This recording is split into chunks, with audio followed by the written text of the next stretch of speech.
നമസ്കാരം സുഹൃത്തുക്കളെ. കൊച്ചിൻ കാർണിവൽ 2025 കുറച്ച് വിശേഷങ്ങളാണ് നിങ്ങൾക്കായി പങ്കുവയ്ക്കുന്നത്. 1984 അന്താരാഷ്ട്ര യുവജന വർഷത്തിൽ ഏകദേശം 41 വർഷങ്ങൾക്ക് മുൻപ് കൊച്ചിയിലെ ഒരു കൂട്ടം യുവാക്കൾ ചേർന്ന് തുടങ്ങിയ ഈ കാർണിവൽ എന്ന് പറയുന്ന മഹാസംഭവം ഇന്ന് ലോകം മുഴുവൻ ശ്രദ്ധയാകർഷിച്ചുകൊണ്ട് മുന്നോട്ട് പോകുന്ന ഒന്നാണ്. ഇതിൽ പങ്കെടുക്കുക എന്ന് പറയുന്നത് ഓരോ കൊച്ചിക്കാരൻ്റെയും ഒരു സന്തോഷത്തിൻ്റെ ഭാഗമാണ്.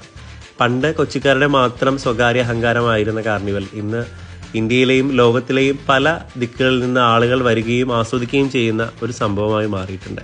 അപ്പോൾ അതിൽ നിന്ന് വിപരീതമായി 2025 കാർണിവൽ റാലി ജനുവരി 1 പകരം 2 നടന്നത്. മനോഹരമായ പ്ലോട്ടുകളാലും പല പല നിശ്ചല ദൃശ്യങ്ങളും അതുപോലെ തന്നെയുള്ള കാര്യങ്ങളൊക്കെ കൊണ്ട് ഇക്കൊല്ലത്തെ കാർണിവൽ വളരെ മനോഹരമായിരുന്നു. പുതിയൊരു വർഷത്തെ കാർണിവലായി നമുക്ക് വീണ്ടും കാത്തിരിക്കാം. എല്ലാവർക്കും ഒരിക്കൽ കൂടി പുതുവർഷത്തിൻ്റെ ആശംസകൾ. Happy new year.